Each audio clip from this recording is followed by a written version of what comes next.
आइए आज सुनते हैं अनंत चतुर्दशी व्रत की कथा। अनंत चतुर्दशी का व्रत यह हर वर्ष भाद्रपद माह के शुक्ल पक्ष की चतुर्दशी तिथि के दिन अनंत चतुर्दशी का व्रत किया जाता है। इस बार अनंत चतुर्दशी का व्रत 19 सितंबर 2021 दिन रविवार को किया जा रहा है। जो भी भक्त सच्ची श्रद्धा के साथ अनंत चतुर्दशी का व्रत करते हैं, कथा श्रवण करते हैं या अनंत भगवान को अपने हाथों में धारण करते हैं, उन्हें अनंत गुना पुण्य फलों की प्राप्ति होती है तथा इससे सभी दुख और कष्टों का नाश हो जाता है। जो भी जातक अनंत जी को अपने हाथों में, स्त्रियां अपने बाएं हाथों में और पुरुष अपने दाहिने हाथों में पूरे विधि विधान के साथ पूजन करने के बाद, कथा श्रवण करने के बाद भगवान अनंत का नाम लेते हुए उन्हें धारण करते हैं, उन्हें सभी प्रकार के सुख और समृद्धि की प्राप्ति होती है। तो आइए सुनते हैं अनंत चतुर्दशी व्रत की कथा। तो बोलिए प्रेम से अनंत भगवान की जय। बहुत समय पहले की बात है कि प्राचीन काल में सुमंत नाम का एक नेक तपस्वी ब्राह्मण था। उनकी पत्नी का नाम दीक्षा था। उसकी एक परम सुंदर, धर्मपरायण तथा ज्योतिर्मयी कन्या थी, जिसका के नाम सुशीला था। सुशीला जब बड़ी हुई तो उसकी माता दीक्षा की मृत्यु हो गई। पत्नी के मरने के बाद सुमंत ने कर्कशा नामक स्त्री से दूसरा विवाह कर लिया। सुशीला का विवाह ब्राह्मण सुमंत ने कौंडिन्य ऋषि के साथ कर दिया। विदाई में कुछ देने की बात पर कर्कशा ने दामाद को कुछ ईंट और पत्थरों के टुकड़े बांधकर दे दिए। कौंडिन्य ऋषि दुखी होकर अपनी पत्नी को लेकर अपने आश्रम की ओर चल पड़े, परंतु रास्ते में ही रात हो गई। वे नदी के तट पर संध्या करने लगे। सुशीला ने देखा वहां पर बहुत सी स्त्रियां सुंदर वस्त्र आभूषण धारण कर किसी देवता की पूजा कर रही थी। सुशीला के पूछने पर उन्होंने विधि पूर्वक अनंत व्रत की महत्ता बताई।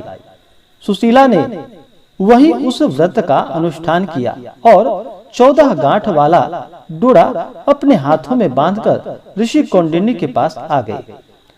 कौंडिन्य ऋषि ने सुशीला के हाथों पर डोरे के बारे में पूछा कि यह तुमने क्यों बांधकर रखा है। फिर उसने सारी बातें बता दी। उन्होंने डोरे को तोड़कर अग्नि में डाल दिया। इससे भगवान अनंत जी का अपमान हुआ। परिणाम स्वरूप ऋषि कौंडिन्य दुखी रहने लगे और उनके ऊपर विपत्तियों का पहाड़ टूट पड़ा। उनकी सारी संपत्ति नष्ट हो गई। इस दरिद्रता का उन्होंने अपनी पत्नी से कारण पूछा तो सुशीला ने अनंत भगवान का डोरा जलाने की बात कही। पश्चाताप करते हुए ऋषि कौंडिन्य ने अनंत डोरे की प्राप्ति के लिए वन में चले गए। वन में कई दिनों तक भटकते भटकते निराश होकर एक दिन भूमि पर गिर पड़े। तब अनंत भगवान प्रकट होकर बोले कि हे कौंडिन्य, तुमने मेरा तिरस्कार किया था, उसी से तुम्हें इतना कष्ट भोगना पड़ रहा है। तुम दुखी हुए, अब तुमने पश्चाताप किया है तो मैं तुमसे प्रसन्न हूँ। अब तुम घर जाकर विधि पूर्वक अनंत का व्रत करो। 14 वर्षों तक यह व्रत करने से तुम्हारे सब दुख और दरिद्र दूर हो जाएंगे। तुम धन धान्य से संपन्न हो जाओगे। फिर कौंडिन्य ऋषि ने वैसा ही किया और उनके सारे क्लेशों से उन्हें मुक्ति मिली। भगवान श्री कृष्ण की आज्ञा से युधिष्ठिर ने भी अनंत भगवान का व्रत किया था, जिसके प्रभाव से पांडव महाभारत के युद्ध में विजय को प्राप्त कर पाए और चिरकाल तक राज्य करते रहे। इसी तरह पांडवों और राजा हरिश्चंद्र ने भी अनंत चतुर्दशी का व्रत किया था। यह व्रत महाभारत काल में जब पांडव अज्ञातवास में थे, तब जीवन के कष्टों से मुक्ति के लिए पांडवों ने भी अनंत चतुर्दशी का व्रत किया था। वहीं पर राजा हरिश्चंद्र ने भी इस व्रत को पूरा कर अपने दुखों से मुक्ति पाई थी। इस व्रत की कथा की भी बहुत महिमा बताई गई है। अनंत चतुर्दशी का धागा बांधने के बाद जो भी सच्ची श्रद्धा के साथ अनंत चतुर्दशी के कथा का श्रवण करते हैं, उन्हें सभी प्रकार से सुख और समृद्धि की प्राप्ति होती है। अनंत चतुर्दशी व्रत करने वाले को और अनंत के धागे डोरे बांधने वाले को कुछ नियमों का पालन करना चाहिए। इस दिन शुद्ध और सात्विकता का पालन करते हुए तामसिक वस्तुओं का त्याग करना चाहिए। मांस, मदिरा, लहसुन, प्याज आदि का प्रयोग बिल्कुल भी नहीं करना चाहिए।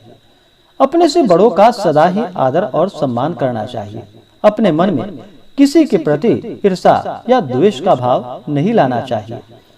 अनंत धारण करने से पहले अनंत भगवान को दूध में डाल करके फिर ओम श्री अनंताय नमः इस मंत्र का उच्चारण करते हुए अनंत भगवान का स्मरण करते हुए, विशेष करके अगर 108 बार भगवान का नाम स्मरण करके अनंत को स्त्रियां अपने बाएं हाथ में और पुरुष अपने दाहिने हाथ में धारण करते हैं 14 गांठों वाला, तो उससे सभी प्रकार के सुख और समृद्धि की प्राप्ति होती है।